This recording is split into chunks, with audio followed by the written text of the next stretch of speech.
말씀의 제목을 다 함께 따라해 주시길 바랍니다. 메네 메네 데겔 우 바르신. 메네 메네 데겔 우 바르신. 여러분들은 자동차에 주유등의 기름이 딱 들어오면은 저거 들어올 때까지 타십니까? 아니면 저거 들어오기 전에 기름을 다 넣으십니까? 주유등에 기름이 들어온 다음에 얼마나 차가 더 달리는지 시험해 보려고 달리다간 낭패를 당하고 맙니다. 제가 주유등에 기름이 들어온 다음에 차가 계속 달리니까 얼마나 달리는지 한번 달려본 적이 있어요. 1996년도 전도사 생활할 때에 겨울이었어요. 신방을 가다가 가는 길에 꺼지진 않겠지 하는데 가다가 꺼져버렸어요. 그래서 주유소에 달려가서 자동차를 세워놓고 주유소에 달려가서 이만한 통에다가 주유를 조금 받아가지고 휘발유를 받아가지고 차에다가 넣고 그 차를 몰고 또다시 주유소에 가서 그래서 기름을 넣은 경험이 있습니다. 여러분들 저처럼 고생하지 마시고 기름등에 주유등에 불이 들어오면은 그 전에 미리 먼저 가셔야 되고, 주유등에 불이 들어오면은요 무조건 주유소부터 가시길 바랍니다. 제가 2016년 여름에 이민 목회하는 곳에 교회 학교 아이들을 데리고 서부 여행을 이제 교회 버스로 하는데, 그 15인승 버스를 제가 운전을 했거든요. 밴을 제가 운전을 하고 있는데 라스베이거스에서 데스밸리를 통해서 거기 들어갔다가 LA로 들어가는 코스였는데, 라스베이거스에서 데스밸리로 들어가는 곳에 저는 데스밸리 안에 이제 거기가 관광지니까 주유소가 있는 줄 알고 들어가서 주유를 하겠다고 들어갔는데 가도 사막이에요. 결국에 마지막에 주유소를 하나 찾아서 기름을 넣긴 했지만 그 달리는 동안에 옛날 그 1996년도에 기름을 꺼트려서 시동을 꺼트렸던 그 기억 때문에 마음이 얼마나 졸였는지 모릅니다. 그래서 요즘은요 기름이 게이지 하나 남았는데도 무조건 저는 주유소를 갑니다. 사실 여러분, 주유등에 불이 들어온 다음에 차가 한 40km 이상은 더 달릴 수가 있대요. 제가 이민 목회하던 교회와 저희 집이 8km입니다. 거리가 편도가 8km인데 주유등에 불이 들어온 다음에 5번은 왔다 갔다 할 수 있는 거예요. 40km는 주유등에 불이 들어온 다음에 더 달릴 수 있으니까. 그런데 5번을 더 왔다 갔다 한다고 제가 계산을 하고 불이 들어왔는데도 계속 운전을 하고 있다면 저는 굉장히 미련한 목사입니다. 그걸 다 채우기까지 왔다 갔다 해서는 안 돼요. 언제 시동이 꺼질지 모르기 때문입니다. 그런데 많은 사람들이 인생에 불이 들어오고도 자신의 삶을 바꾸려고 하지 않습니다. 인생의 주유등이 들어왔음에도 불구하고 당장 주유소에 가서 기름을 넣어야 되는데 원래 하던 그 삶을 바꾸지 않으려고 하는 그 삶의 패턴이 있단 말입니다. 자동차가 설 때까지 운전하는 것처럼 여전히 자기가 이제 금방 쓸 수도 있는데 망가질 수도 있는데 그 삶을 멈추지 못합니다. 바꾸려고 하지 않습니다.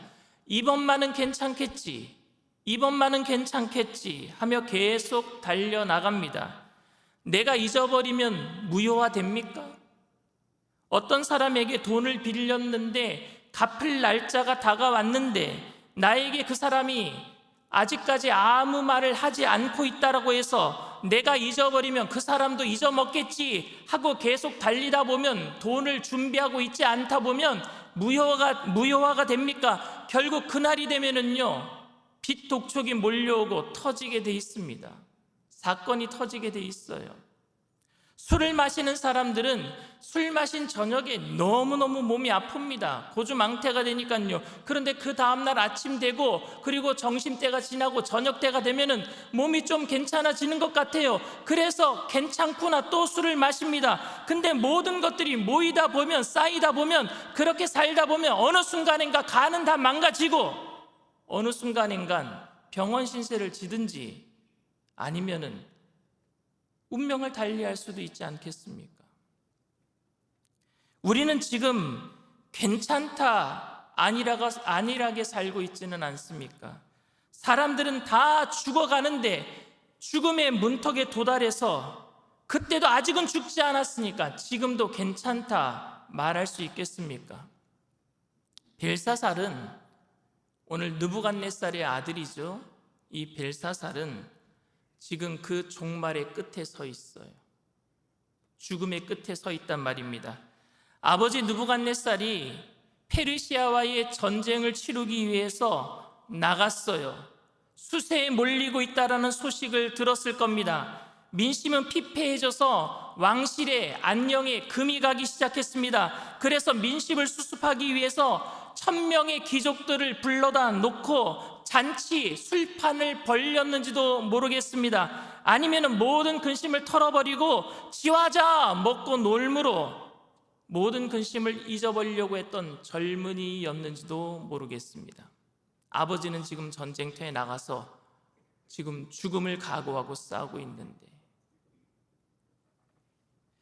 그런데 그 잔치를 벌이고 있을 때 페르시아 군인들은요, 바벨론이 자랑하는 운하, 저 운하를 타고 배를 몰고 밀려오고 있었어요. 길을 뚫어놓은 것이 도리어 침투하는 공격의 루트가 되고 말았습니다. 벨사살은 불안을 느끼기는 했지만 오늘 밤은 아니라고 생각했어요. 기름등불이 켜졌는데, 주유등이 켜졌는데 오늘은 아니라고 생각한 거예요. 오늘은 아닐 거야. 그 밤이 자신의 마지막 밤이라고 생각하지 못했습니다. 그때 하나님의 전에서, 예루살렘 전에서 가져온 하나님을 섬겼던 그릇에다가 술을 따라서 먹고 1000명의 귀족들과 놀고 있을 때, 바로 그때 벽에서 손이 하나 나온 거예요. 그 손이 하나 나와서 뭐라고 적는데 그게 무슨 뜻인지도 모르겠어요. 제가 그거를 바벨론 언어로 적혀 있는 것을 한국어로 한번 풀어서 적어봤습니다. 여러분, 저게 무슨 뜻인지 알겠어요? 모르겠죠? 초성 게임이에요. 초성 게임. 손가락이 나와서 자음을 적은 거예요. 자음을. 그러니까 그게 무슨 말인지 모두 다 몰라요. 그런데 나중에 다니엘이 알려주니까 아하 하고 다 알았단 말입니다. 그 뜻을. 우리들도 초성에다가 저거 단어 알려주면 여러분들 아하 하고 알겠죠? 이게 지금 무슨 뜻인지 모르니까 벨사살이 미쳐 죽겠는 거예요. 근데 그 말이 저주란 말입니다. 심판이란 말입니다. 멸망이란 말입니다. 그러니 마음이 더 졸여. 어떻게 하면 어떻게 해서 저거를 알 수 있을까? 여러분, 귀신이 머리 풀어 헤치고 나오는 것보다 더 무서운 게 손가락만 나와서 벽에다 글씨 쓰는 거예요.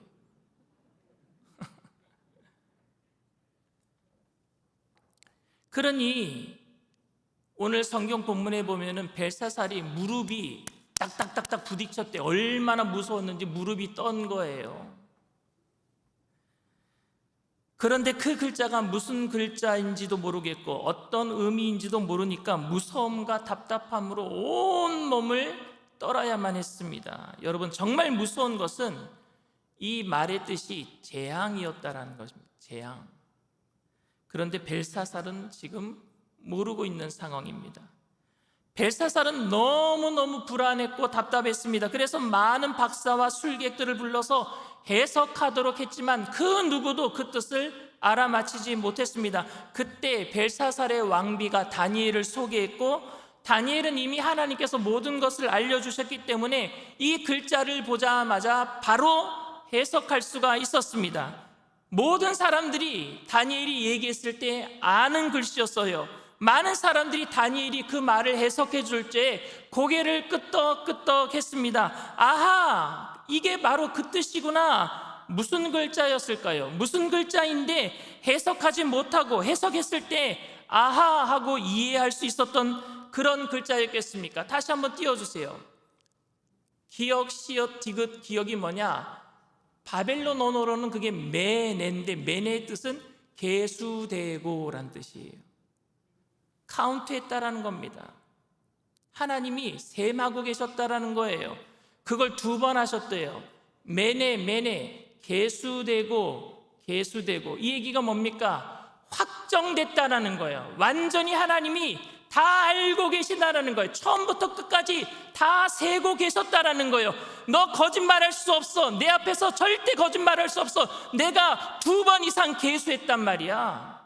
계수되고. 그게 메네입니다. 메네. 계수되고.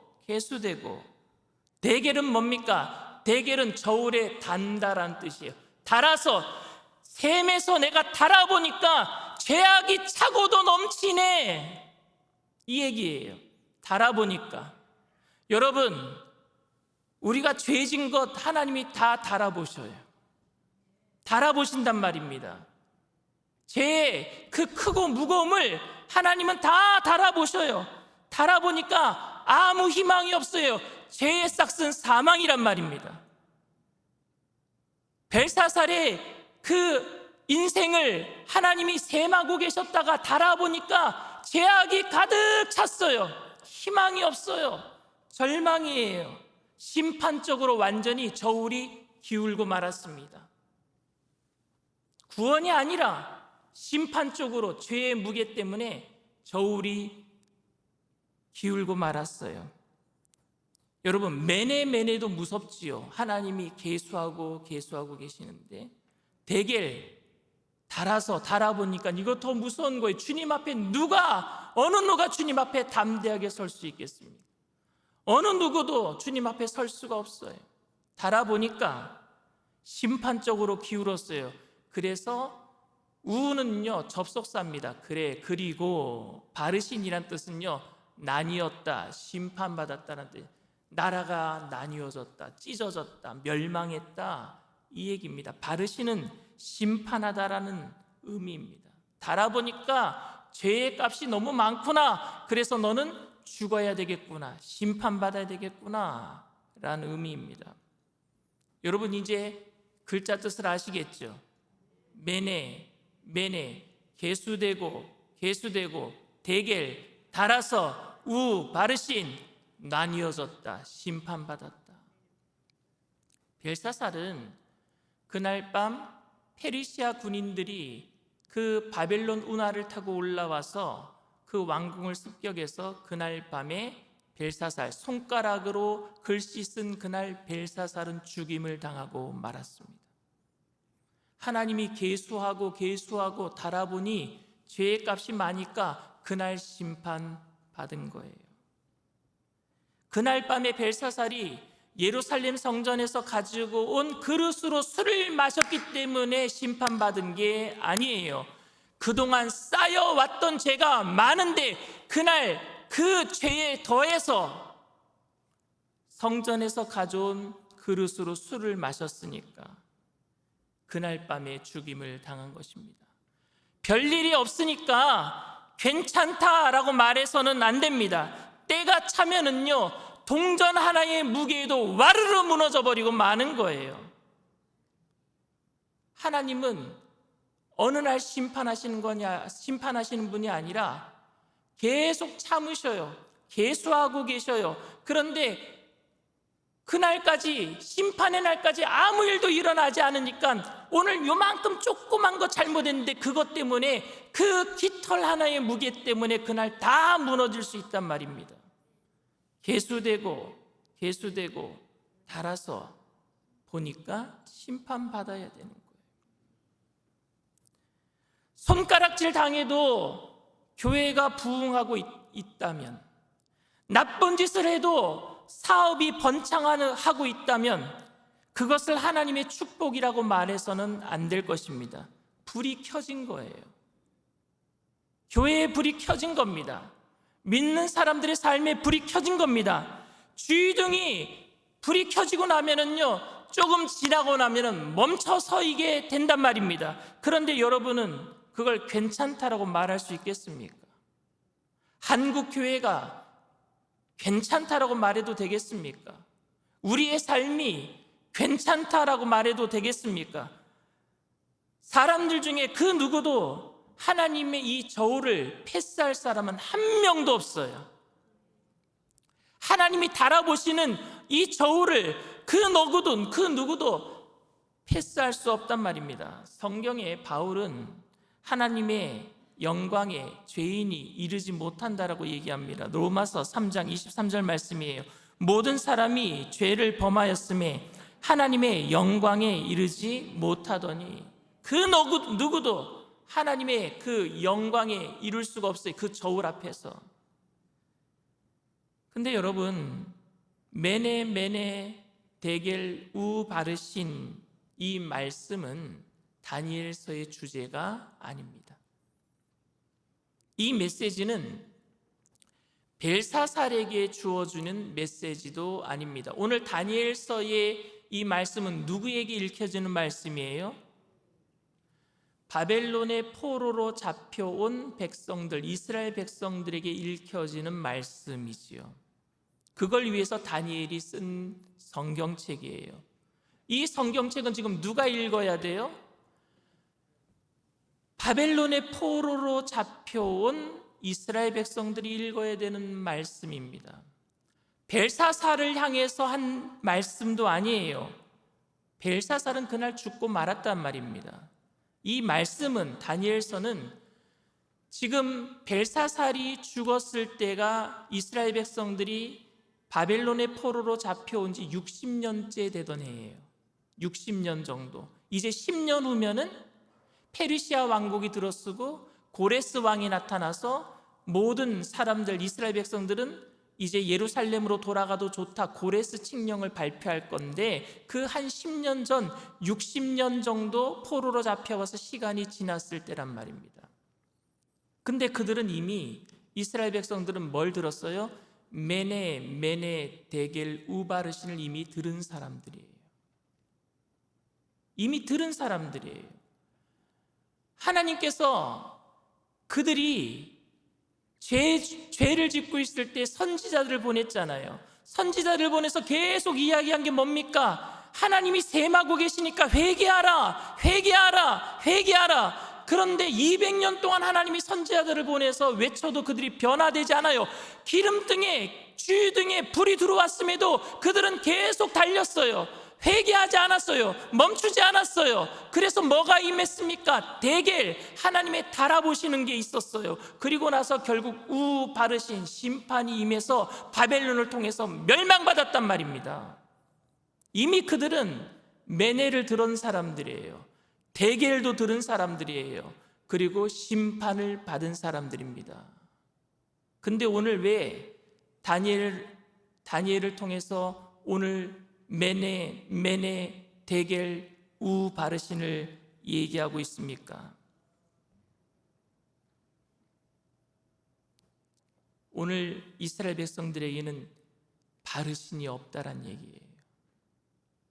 이제는 너희들이 심판받았으니까 회복될 것이다 라는 그 말씀을 다니엘을 통해서 이스라엘 백성들이 하고 있는 줄 믿습니다. 절망 중에 있는 사람들, 죄악 가운데 빠져 있는 사람들이 심판으로 기울어진 저울에서 살아날 수 있는 방법이 무엇이겠습니까? 다니엘서의 주제는 뭐예요? 회복이에요. 환상 속에 마지막에 큰 동상을, 그 금신상을 때려부신 모퉁이 돌과 같은 예수님이 이 땅에 오심으로 말미암아 회복이 있다라는 거예요. 예수 믿는 사람들에게는 더 이상 심판이 없고 회복이 있고 구원이 있는 줄 믿습니다. 저도 매네가 듣는 날이 올 거예요. 매네가 들리는 날이 올 거예요. 강 목사, 이제 그만, 내가 너를 계수하고 계수했어. 매네라고 하는 말을 제가 들어야 될 거예요. 그리고 저도 대겔이라는 말을 들어야 될 겁니다. 내가 너를 달아볼 거야. 하나님의 그 정의로운 그 저울 앞에 나를 달아보시겠다고 대겔 하실 거예요. 그렇기 때문에 매내가 있다라는 사실을 우리는 알고 살아야 됩니다. 대겔이 있다라는 사실을 알고 살아야 돼요. 하나님이 계수하고 계시다는 사실을 우리는 명심해야 됩니다. 그 앞에 그 누구도 거짓을 말할 수가 없어요. 하나님이 달아보시는 저울 앞에, 정의 앞에, 그 공의 앞에 그 누구도 그 죄값을 그대로 통과시킬 수 없단 말입니다. 그래서 다윗은요, 나의 종말을 알게 하사 나의 연약함을 알게 하소서, 이렇게 시편의 노래를 합니다. 시편 39편 4절 말씀입니다. 야훼여, 나의 종말과 연한이 언제까지인지 알게 하사 내가 나의 연약함을 알게 하소서 그랬어요. 모세도 똑같이 기도합니다. 시편 90편 12절 말씀입니다. 우리에게 우리의 날 계수함을 가르치사 지혜로운 마음을 얻게 하소서. 내가 죽는 날을 알게 해주세요라고 기도하는 게 아니에요. 이 얘기는 인생의 연약함을 깨닫고 주님이 오실 날을 기다리면서 준비하면서 살게 하여 주시옵소서, 이 기도인 줄 믿습니다. 언젠가는 매내가 올 테니까, 언젠가는 대겔 심판의 날이 올 테니까 그 날을, 나의 연약한 그 연수를 알게 하시고 그 날을 준비하며 살게 하여 주시옵소서. 매내를 들으면은요, 대겔도 들어야 돼요. 하나님이 계수하신다는 말씀을 들으면 하나님이 달아보신다는 말씀도 들어야 합니다. 그런데 그 어느 누구도 그 기준에 도달할 수 없어요. 저부터, 여기 있는 그 어떤 누구도 그 하나님의 기준에 도달할 수 없어요. 어떤 인생이라도 열심히 살아도, 열심히 예배 드려도, 열심히 내가 하나님 앞에 물질을 드려도, 시간을 드려도, 모든 것을 다 내어서 하나님께 모든 것을 드려도 하나님의 이 저울 앞에는 그 누구도 통과할 수 없습니다. 왜? 그건 우리의 행위니까. 행위로는 절대 구원받을 수 없어요. 우리 안에 감추어진 죄도 있단 말입니다. 생각으로 지은 죄. 그래서 예수님이요, 형제를 사랑하지 않고 미워하는 자마다 살인죄라 그랬어요. 이웃의 여자를 보고 음욕을 품는 자마다 간음죄라 그랬어요. 뭐냐? 그 하나님의 그 저울 앞에는 그 누구도 아무리 깨끗하게 살아도 행위로는 통과할 수 없다는 얘기예요. 감추어진 죄가 있으니까. 매내도 가슴을 섬뜩하게 하는 말이지만 대겔은 더욱더 섬뜩하게 만듭니다. 우리를 달아보신대요. 그런데 매내 때문에, 대길 때문에 두려워 떨고 있는데 우리에게 바르신 심판의 소리가 들리지 않습니다. 예수님께서 우리의 모든 죄를 대속해 주셨기 때문인 줄 믿습니다. 우리의 죄의 무게가 확 추가 무거워서 시소가 죄의 무게 쪽으로, 심판의 무게 쪽으로 기울었는데, 옛날에 제가 시소를 타보니까요, 동네 뚱뚱한 아이가 내 쪽에 앉으면요 확 다시, 예수님이 우리 쪽에 계시는 줄 믿습니다. 그래서 심판 쪽이 기울어지는 것이 아니라 구원의 쪽이 기울어지는 거예요. 그래서 주유등에 불이 들어오더라도 우리는 예수님이 우리 쪽에 계시기 때문에 안심해야 되지만 최선을 다해서 살아야 될 줄 믿습니다. 걱정하진 않지만 주님을 위해서 최선을 다해서 살아야 될 줄 믿습니다. 그거는 기쁨으로 사는 거예요. 기쁨으로. 구원받았기 때문에 막 사는 게 아니라 예수님이 내 쪽에 계시기 때문에 주님 때문에 기뻐서 사는 것. 바르신 심판이 없기 때문에 우리가 벨사살처럼 살 수 있겠습니까? 막 살아도 되겠습니까? 불이 들어왔는데 계속해서 달려도 되겠습니까? 아니요, 우리는 모세처럼 다윗처럼 하나님, 나의 인생의 연약함을 아시고 나의 계수할 날을 내가 기다리면서 주님을 기대하면서 살게 하여 주시옵소서, 이렇게 기도하며 살아야 될 줄 믿습니다.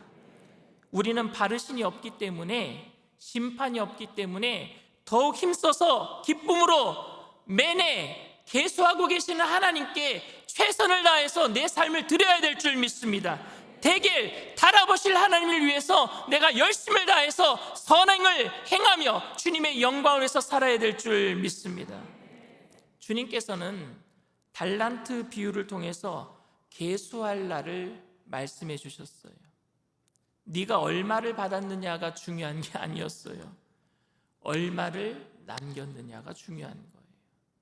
여러분들이 얼마나 부자로 살아가느냐, 얼마나 내가 장수하며 살아가느냐, 이게 중요한 게 아니라 여러분들에게 중요한 것은 내게 맡겨주신 재산으로 내가 얼마나 많은 사람들을 위해서 살아갔느냐, 내게 주신 생명의 연한 동안에 내가 얼마나 많은 사람들을 위해서 그 생명의 연수를 봉사하며 살아갔느냐, 주님은 그걸 계수하신단 말입니다. 얼마나 남겼느냐.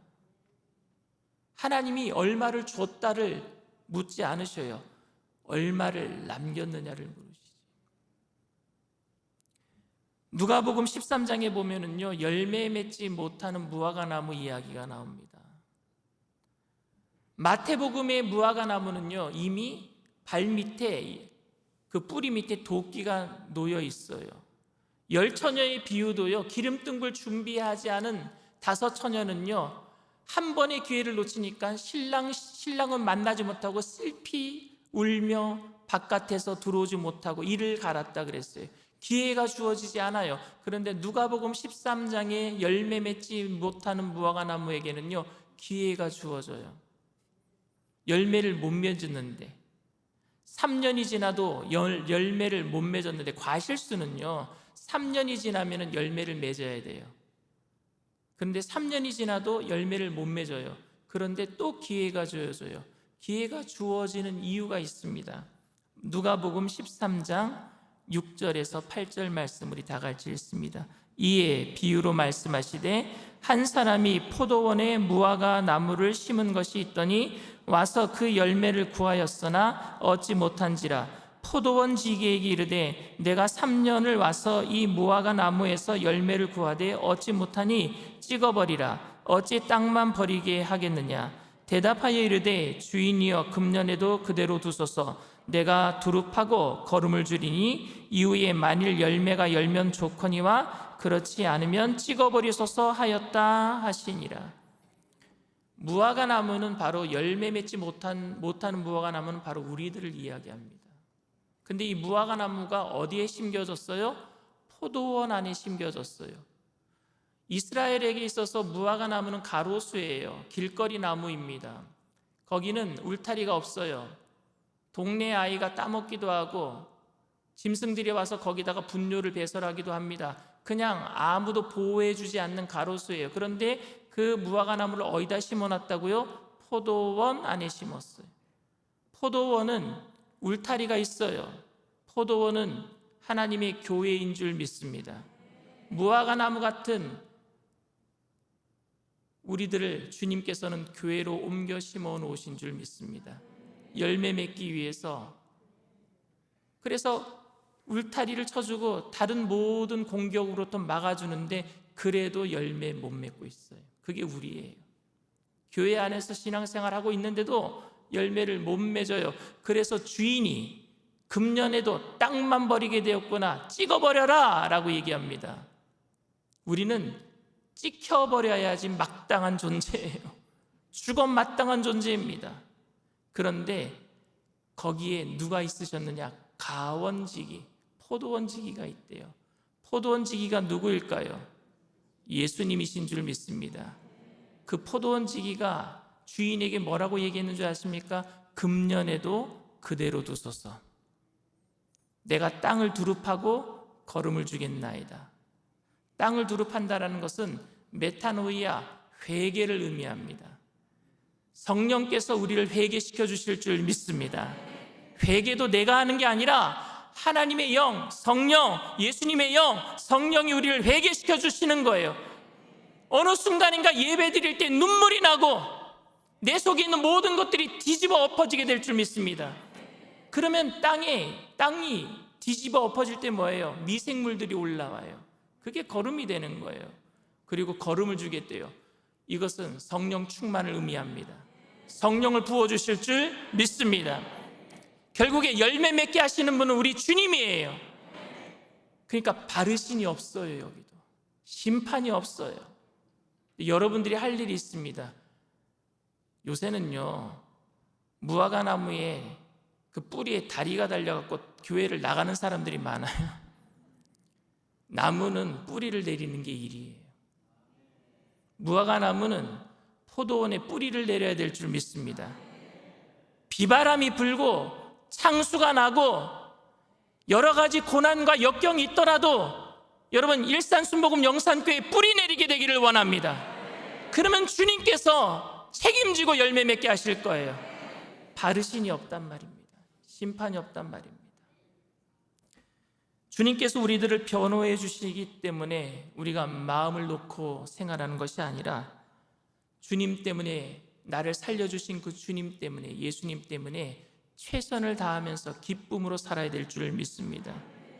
매해 하나님이 계수하시는 날, 나의 종말의 날을 듣게 되는 날이 올 거예요. 저부터 여기 있는 모든 분들이 이제 그만, 내가 이제 너의 날을 다 끝냈다, 대겔 하나님 앞에서 너 달아봐야 되겠다. 그런데 그때 예수님이 내 옆에 계셔요. 이 사람 내가 압니다. 이 사람은 나를 믿은 사람입니다. 내가 열매 맺게 하는 사람입니다. 그때 우리는 기쁨으로 주님의 손 붙잡고 천국으로 들어가게 될 줄 믿습니다. 그 날을 기다리면서 기쁨으로 이 땅에서 주어진 모든 삶 속에서 최선을 다하면서 사는 저와 여러분들 다 되시기를 주님의 이름으로 축원을 드립니다.